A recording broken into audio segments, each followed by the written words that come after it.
नमस्कार, hornbill TV Bharat में स्वागत है। लखनऊ से इस वक्त की बड़ी खबर सामने आ रही है।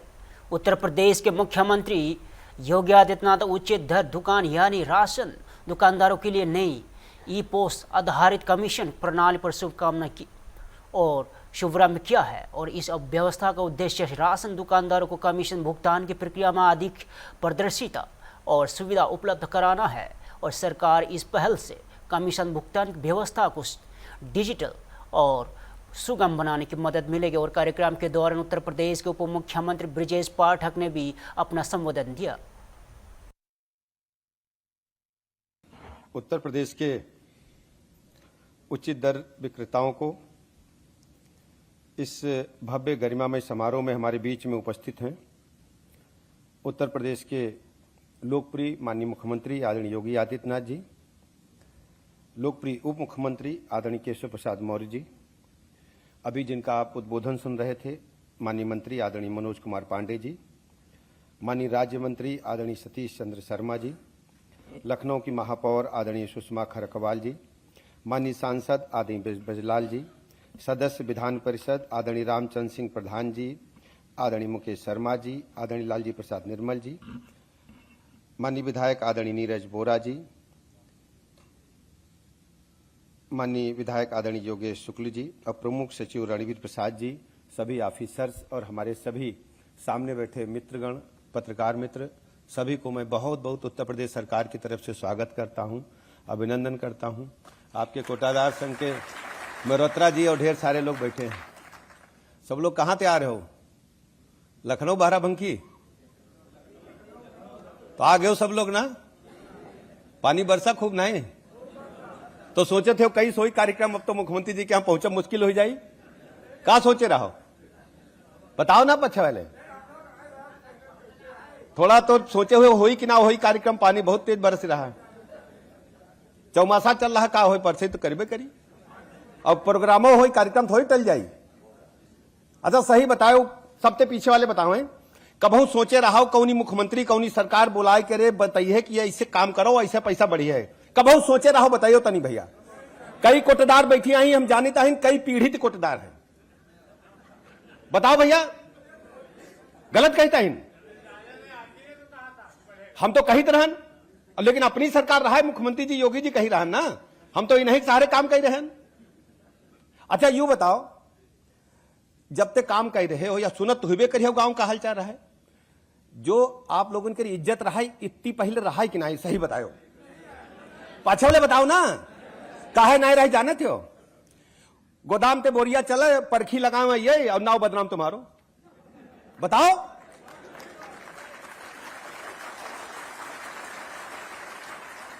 परखी को लगावत रहा है, बताओ हमका। लखनऊ में शिक्षक भर्ती और कॉलेजों में शिक्षकों की कमी को लेकर छात्रों ने विरोध प्रदर्शन देखने को मिला और छात्रों ने सड़क पर प्रदर्शन करते हुए ट्रैफिक रोक दिया और जिससे लोगों को परेशानी का सामना करना पड़ा। और प्रदर्शन के बीच एम्बुलेंस को रास्ता देने के लिए छात्रों ने मानवीयता और दिखाते हुए रास्ता साफ किया। और छात्रों का कहना है कि कॉलेजों में प्रोफेसर और लेक्चरर के पद लंबे समय से खाली है और नियुक्ति प्रक्रिया में लगातार देरी हो रही है। उनका आरोप है कि योग्य उम्मीदवार तैयारी करने के बावजूद नियुक्तियों का इंतजार कर रहे हैं और छात्रों ने सरकार और कॉलेज प्रशासन से रिक्त पदों पर जल्द नियुक्तियों करने को व्यवस्था सुधारने की मांग की है।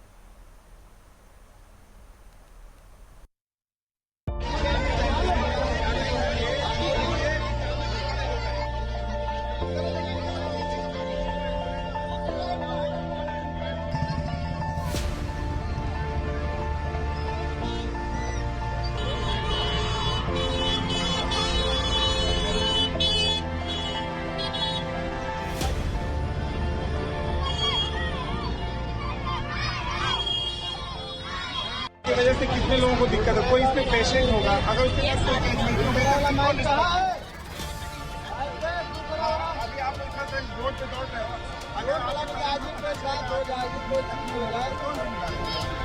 नहीं आप अपनी जिम्मेदारी तो ले सकते, सभी को नहीं ले सकते।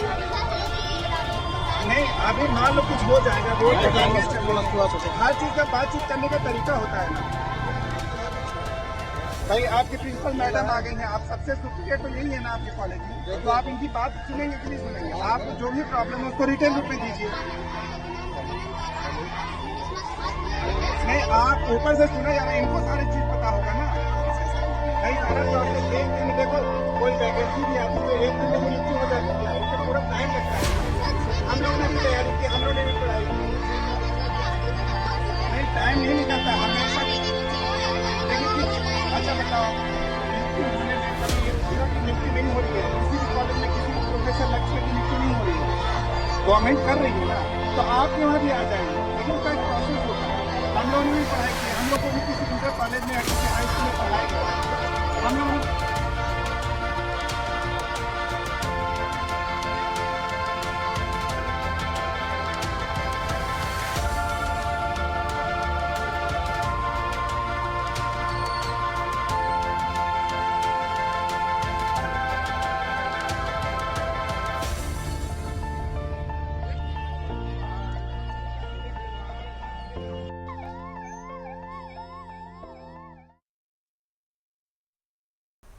लखनऊ से बड़ी खबर है। मुख्यमंत्री योगी आदित्यनाथ ने उचित दर दुकान संचालकों के लिए नई ई पोस आधारित कमीशन प्रणाली का शुभारंभ किया है। इस नई व्यवस्था के जरिए राशन दुकानदारों को कमीशन भुगतान की प्रक्रिया में अधिक पारदर्शिता और सुविधा मिलने की उम्मीद है और सरकार का जोर राशन वितरण व्यवस्था को डिजिटल और अधिक प्रभावी बनाने पर है। और कार्यक्रम के दौरान मुख्यमंत्री योगी आदित्यनाथ ने इस नई पहल को लेकर अपने विचार भी साझा किए। भारत माता की, भारत माता की, भारत माता की, वंदे वंदे वंदे।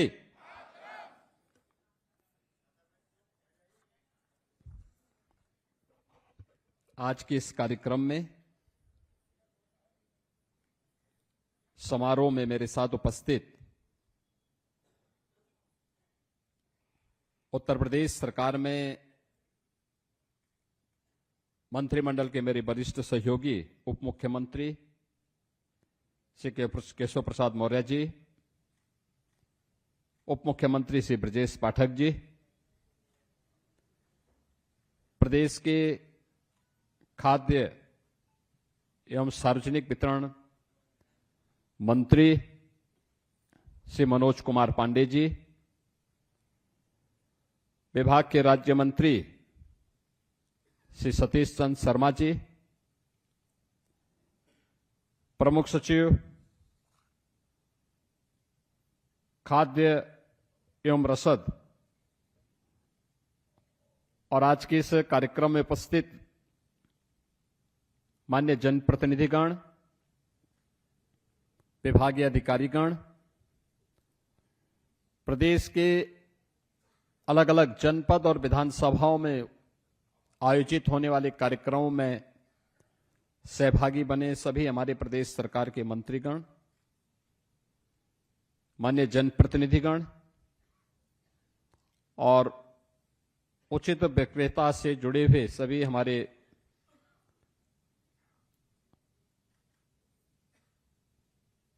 बहनों और भाइयों, मैं सबसे पहले खाद्य एवं रसद विभाग की ओर से आयोजित आज के इस कार्यक्रम में आप सभी का, जो यहां पे फिजिकली उपस्थित हैं उनका भी, और जिन्हें वर्चुअल इस कार्यक्रम के साथ जुड़ने का अवसर प्राप्त हो रहा है, उन सब का मैं हृदय से अभिनंदन करता हूं।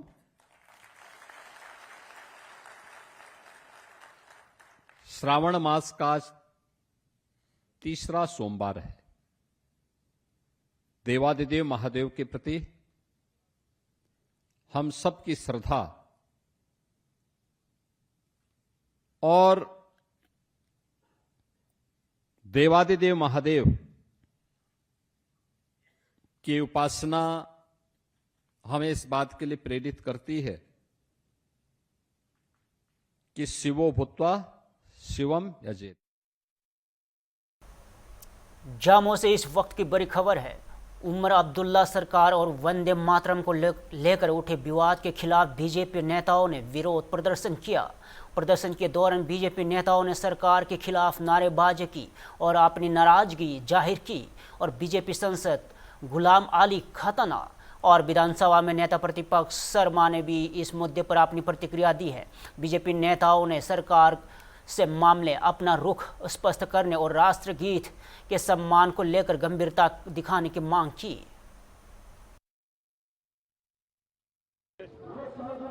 देखिए, 70 सालों में 2 ही ट्रांसपेरेंट इलेक्शन हुए हैं। एक मोरारजी देसाई जी के टाइम नॉन कांग्रेस सरकार में, और एक मोदी जी ने 2 साल पहले करवाए थे जो शफाफ, जिसमें 60% से ज़्यादा वोटिंग हुई, मच्छर तक पर नहीं मरा गया, और इसमें उमर अब्दुल्ला को मैंडेट मिला। लेकिन जिस तरह से उन्होंने मैंडेट की तौहीन करी, जिस तरह वो लोगों में गायब हैं, जिस तरह से उन्होंने पब्लिक एक्सचेकर की लूट खसूट स्टार्ट करी, जिस तरह से बजट के एलोकेशंस का उन्होंने डाइवर्शन करा है, जिस तरह से स्पेशल शासकीय अमृत, जब बड़े बड़े जो विकसित भारत के जो असिस्टेंस जम्मू कश्मीर को आ रही है, किस तरह उसकी लूट खसूट करी है, किस तरह उमर अब्दुल्ला ने अपने कॉन्स्टिट्यूंसी में सारा पैसा लगा दिया, किस तरह डिप्टी चीफ मिनिस्टर ने सारा पैसा अपने उसमें, किस तरह इन्होंने मुलाजमों का फिक्स कर दिया कि मुलाजमों को ट्रांसफ़र के लिए किस तरह रेट फिक्स हो गया, किस तरह से पंचायत का और जो सेविंग का और जो कैपेक्स का पैसा को लूट खसूट करे, किस तरह रेत बजरी का चोरी करते हैं ये लोग, और इनको कोई हक नहीं है मॉरली। किस तरह इन्होंने झूठ बोला लोगों के साथ कि हम आपको फ्री बिजली देंगे, हम आपको राशन देंगे, हम आपको इतने सिलेंडर देंगे, हम आपको इतनी नौकरियां देंगे, और देर एंजॉइंग पर्क एंड पर्ल। 2-2, 4-4 मकान हैं इनके पास, और इनकी 10-10 गाड़ियां, 20-20, 50-50 गाड़ियां इनके साथ फ्लीट चलता है, और झूठ बोलते हैं ये। सर, वहीं दूसरी तरफ वंदे मातरम का जिस तरह इंसल्ट किया सोनिया गांधी की तरफ से, कांग्रेस की तरफ से, उस पर क्या कहेंगे? देखिए, सोनिया गांधी जी ने वंदे मातरम का, जिसको अभी रिसेंटली पार्लियामेंट में नेशनल एंथम के बराबर का स्टेटस मिला है, जिस तरह उन्होंने उसकी तौहीन करी है, उन्होंने लाखों शहीदों जो कि सूली पे चढ़ते हुए, फांसी के फंदे पे लटकते हुए, माओं ने अपने नौजवान बच्चों को उनकी अंग्रेजों की गुलामी से छुटकारे के लिए ऊर्जा ली, जिस तरह से तौहीन करी है इस गीत की, मुझे लगता है उन्होंने शहीदों की तौहीन करी है और उनको पूरे देश से माफ़ी मांगना चाहिए। लखनऊ से बड़ी खबर है, जहां कैबिनेट मंत्री संजय निषाद ने कई अहम राजनीतिक और सामाजिक मुद्दों पर अपनी प्रतिक्रिया दी। उन्होंने पीडीएस से जुड़े बयानों, वंदे मातरम विवाद, बीजेपी की नई टीम और विपक्ष की राजनीति पर बात की। साथ ही दिमागी नक्सल बयान को लेकर भी सियासी बहस के बीच अपनी बात रखी और यूजीसी नेट परीक्षा में गड़बड़ी के मुद्दे पर भी चर्चा हुई और अंग्रेजी, कॉमर्स और समाज शास्त्र विषयों को परीक्षा दोबारा आयोजित किए जाने की बात सामने आई है। वही लखनऊ में छात्रों के प्रदर्शन के मुद्दों पर भी प्रमुख रहा और जहां छात्रों ने शिक्षकों की कमी का आरोप लगाते हुए मुख्यमंत्री से हस्तक्षेप की मांग की है। सत्ता में रह देते तो शायद सत्ता बाहर नहीं जाते। अच्छी बात है, कम से कम हर आदमी को अपने एजेंडे पर कायम रहना चाहिए, बात करनी चाहिए। लेकिन ये वादा हुआ ना, जब रहे तो उदाहरण नहीं हुआ। उदाहरण तब होता कि जब अपने समय में दिए होते, तो आज शायद कहने की बात नहीं होती। सर, केंद्रीय गृह मंत्री अमित शाह ने सोनिया गांधी पर वंदे मातरम को बीच में रोकने का आरोप लगाते हुए माफी मांगने की बात कही। कांग्रेस ने इस मुद्दे से भटकाने की कोशिश बताई। बीजेपी ने सोनिया गांधी के खिलाफ शिकायत भी दर्ज कराई। गलत है। जब राष्ट्रीय गीत है, राष्ट्रीय गीत पर सबको राष्ट्र के नाम पर एक होना चाहिए, और जब सदन से पारित होगा तो उसका सम्मान करना चाहिए। या बिना मतलब कांग्रेसी लोग हैं, वो कुछ न कुछ ऐसा टेढ़ा मेढ़ा करते हैं जिससे सुर्खियों में बने रहें, न्यूज बन जाए, और कुछ है नहीं। सर, पी चिदम्बरम ने खुद को दिमागी नक्सल कहे जाने पर गर्व जताया। किरण रिजिजू ने जवाब देते हुए कहा कि पीएम मोदी का निशाना विपक्षी नेता नहीं बल्कि माओवादी को समर्थन करने और संविधान को नकारने वाले लोग हैं। निश्चित रूप से हम रिजवी जी के बातों का समर्थन करते हैं।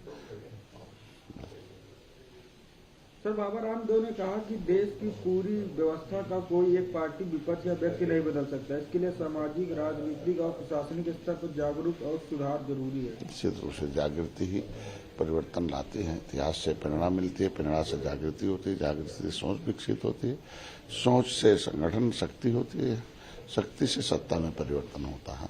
हम कह रहे व्यवस्था में परिवर्तन तभी होगा जब हम इस सोच के लोग सत्ता में आए तब।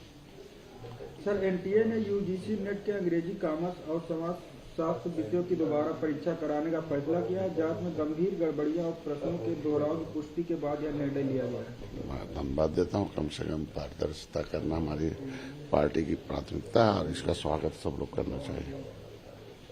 सर, बीजेपी अध्यक्ष नितिन नवीन ने नई राष्ट्रीय टीम का ऐलान कर सकते हैं। संगठन में युवा और महिला नेताओं को अधिक प्रतिनिधित्व मिलने की उम्मीद है। धर्मेंद्र प्रधान की भूमिका पर सबकी नजरें। देखिए, राष्ट्र निर्माण के लिए, किसी के निर्माण के लिए व्यक्ति नहीं, टीम की जरूरत होती है। तो अगर राष्ट्र निर्माण की आवश्यकता है तो राष्ट्रीय टीम की जरूरत है और अनुभवी टीम रहे तो ठीक है। और हमको लगता है जो अनुभवी होंगे, अवसर मिले, उनको धन्यवाद दें। बलिया से बड़ी खबर है, जहां सुहेल देव भारतीय समाज पार्टी के अध्यक्ष और उत्तर प्रदेश सरकार में मंत्री ओम प्रकाश राजभर ने नई अहम राजनीतिक मुद्दों पर अपनी प्रतिक्रिया दी और उन्होंने वंदे मातरम विवाद, बीजेपी की नई टीम और दिमागी नक्सल बयान को लेकर अपनी बात रखी। साथ ही पीडीए की राजनीति को लेकर भी राजभर ने प्रतिक्रिया दी और मौजूदा सियासी माहौल पर अपनी राय सामने रखी। सही किया है, जो आरोप बीजेपी ने लगाया है वो सही लगाया है, उनके खिलाफ कार्रवाई होनी चाहिए। क्योंकि संविधान के दायरे में हर व्यक्ति को रहना है। देश के 140 करोड़ आबादी में जो लोग भी हैं, सबको संविधान के दायरे में रहना है। संविधान से हट करके कोई भी कदम उठाएगा तो उसके खिलाफ कार्रवाई होगी। जब लोकसभा और राज्यसभा से पास हो गया विधेयक तो उसको सबको मानना पड़ेगा ना, चाहे वो सोनिया गांधी जी हों, चाहे अखिलेश जी हों, चाहे दुनिया जमाना हो।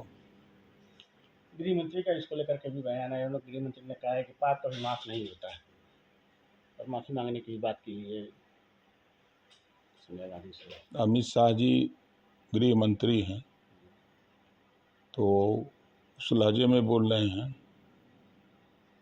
कि जो शोले फिल्म में गब्बर सिंह ने डायलॉग बोला था, तेरा क्या होगा कालिया, वहाँ माफ़ी नहीं होती है, वहाँ सज़ा मिलती है। गृह मंत्रालय में देखा ना पाकिस्तान में। कांग्रेस ने आरोप कहा है कि ये ध्यान भटकाने की रणनीति है। अब अपने बचने के लिए कांग्रेस क्या कहेगी?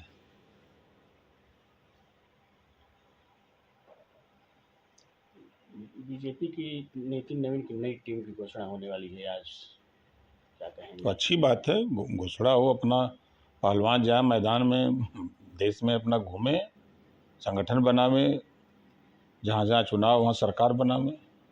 धर्मेंद्र प्रधान को भी जगह मिल सकती है क्या? अब हम ओकर मालिक है ही। क्या लगता है आपको? मिल सकती है, नहीं मिलना चाहिए। अब हाँ भाई, भाजपा का मालिक तो है ही नहीं, अब उनका विषय है, भारतीय जनता पार्टी का विषय है। वो लोग अपना तय करें किसको जगह है किसको नहीं। हम लोगों के कहने से तो होगा नहीं।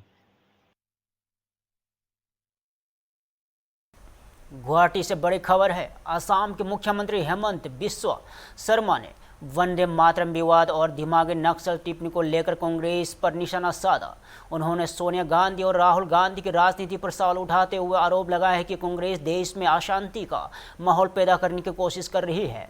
और शर्मा ने कांग्रेस नेताओं के बयानों पर भी तीखी प्रतिक्रिया दी और नक्सलवाद के मुद्दों पर कांग्रेस के रुख पर सवाल उठाए। उन्होंने कहा है कि प्रधानमंत्री नरेंद्र मोदी और केंद्रीय गृह मंत्री अमित शाह के नेतृत्व में देश में शांति और स्थिरता आई है, जबकि विपक्ष इस स्थिति से असहज नजर आता है। सोनिया गांधी और एलओपी राहुल गांधी का व्यवहार रहा है। देखिए सोनिया गांधी हो राहुल गांधी है, ये लोग मोटा मोटी देश का विरोध करने का मिशन ले चुका है। जेन जी नाम में लोगों को आंदोलन करने के लिए उत्साह देने का साथ साथ पूरा देश को माहौल बिगाड़ने का ये लोग संकल्प लेके रखा है। सोनिया गांधी जी ने जो व्यवहार किया वंदे मातरम को लेके, इससे एक बात तो पूरा दिखाई देते हैं कि अगर भारत में कभी गलती से कांग्रेस आया तो भारत का हालत क्या होने वाला है। इससे मैं कोई ज्यादा परेशानी भी नहीं हूं, इसलिए ये लोग खुल्लम खुल्ला देश विरोधी काम कर ही रहा है और खुल्लम खुल्ला देश का लोगों को बोल रहा है कि आप आंदोलन करो, धरना करो, एनआरकी लाओ, ये तो हर दिन बोल ही रहा है। और वंदे मातरम को रुकवाने के लिए उनका जो प्रयास हुए दोनों माँ बेटा का, इससे यही दर्शाता है कि कांग्रेस देश का शासन में आने में अगर आते हैं गलती से, हमारा देश का क्या हालत होने वाला है। Mr. Chief Minister, on the Dimagi Naxal side by the Prime Minister, it has been seen that people like P. Chidambaram, who was Home Minister himself, and Mehbooba Mufti has jumped in and has branded themselves as Dimagi Naxals. वही है, चिदम्बरम देश का गृह मंत्री थे। उस समय आपको याद होगा वीसी शुक्ला सहित कांग्रेस का बड़े बड़े नेताओं को छत्तीसगढ़ में बम से उड़ाया गया था, लेकिन फिर भी कांग्रेस ने नक्सल को खत्म करने का कोई व्यवस्था नहीं लिया। तो मैं तो आह्वान करता हूं, जब चिदम्बरम ने खुद बोला मैं दिमागी नक्सल हूं, तो उसमें एक इंक्वायरी भी साथ में होना चाहिए कि चिदम्बरम क्या जानबूझ के नक्सल का खिलाफ व्यवस्था नहीं ले रहा था अब जब वो होम मिनिस्टर थे। मेरा लगता है चिदम्बरम दिमागी नक्सल नहीं है, उससे भी ऊपर वाला नक्सल है, वो खुद ही नक्सल है। देश में एनआरकी लाने वाला वो भी एक पूरा प्योर नक्सल है। दिमागी नक्सल उसमें नहीं ये अप्लाई होगा, वो प्योर नक्सल कैटेगरी में। फिलहाल के लिए इतना ही। तदर देखते रहे होम टीवी भारत।